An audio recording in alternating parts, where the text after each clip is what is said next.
동학혁명이 일어난 지 올해로 126년째인데 코로나 사태로 폭락한 우리나라 주식을 개미 투자자들이 매수하는 현상을 동학개미 운동이라고 한다고 합니다.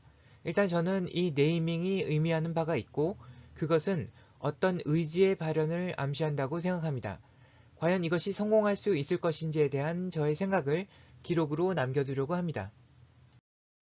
개인 투자자가 주식시장에 참여하는 규모가 사상 최대를 이루고 있는데 개인들은 주로 우리나라의 대표적 우량주 위주로 매수하였으나 그런 종목들의 하락폭이 작지 않았습니다. 사실 이 데이터는 좀 옛날 것이고 우리나라 주식은 20일 날 바닥을 친 후 어느 정도 반등한 상황이고 내일 30일 월요일 날 장이 열리면 쌍바닥을 만들기 위해서 내려갈 것인지 아니면 보합 내지 상승으로 방향을 잡을지가 드러날 것으로 생각됩니다. 이러한 현상은 과거 위기에 대한 학습 효과에서 온다고 생각되는데 IMF 때나 금융위기 때 공격적으로 주식에 투자한 사람들은 모두 부자가 되었기 때문입니다. 따라서 이번 경우도 10년에 한 번 정도 오는 기회라는 판단에는 충분히 일리가 있다고 생각됩니다. 하지만 시장에서 개미는 항상 호구이자 복 역할을 해왔기 때문에 외인들이 계속 매도하고 있는 상황에서 외인들과 반대로 하는 투자는 성공하기 힘들 것이라는 비관적인 견해가 주류를 이루는 것 같습니다.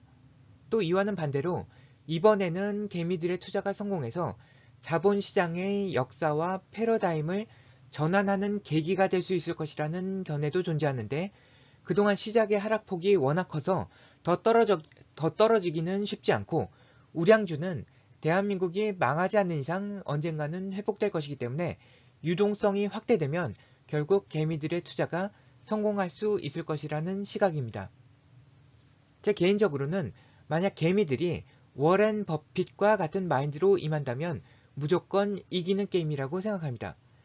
이번에 워렌 버핏도 항공주를 사서 엄청난 손해를 보았지만 항공업계가 다 망하는 파국이 발생하지만 않는다면 언젠가는 수익을 볼 것이고 우리나라 우량주들이 당장 오르지 않더라도 다음 세대에게 물려줄 생각으로 보유한다면 최소한 아이들은 부자가 될 수 있을 것입니다.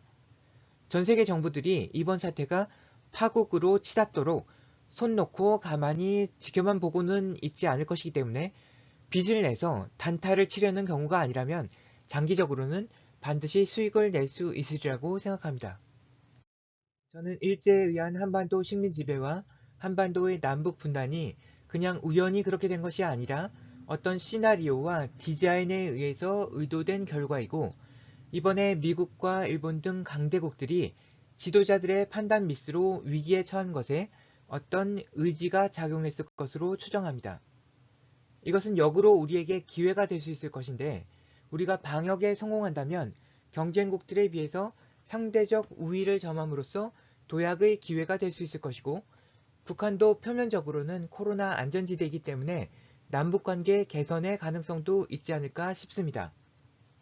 저는 중국에서 베트남으로 옮겨갔던 우리나라의 공장들이 이번 사태를 계기로 일부라도 북한으로 갈 수도 있지 않을까 하는 생각도 해봅니다. 위험을 최대한 분산시켜야 할 필요성이 확인되었기 때문입니다.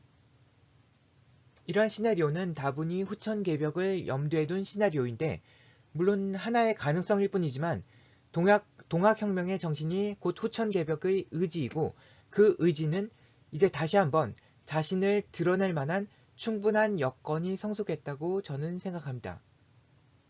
과연 약 120여 년 전에 동학혁명을 일으켰던 이 땅의 선조들의 조령들이 우리를 의무해 주실지 지켜볼 일입니다. 기후에 덧붙이자면 이 내용은 개인들의 투자를 권유하는 내용이 아니니까 혹시라도 이걸 보고 주식에 투자하겠다고 하시면 안 됩니다.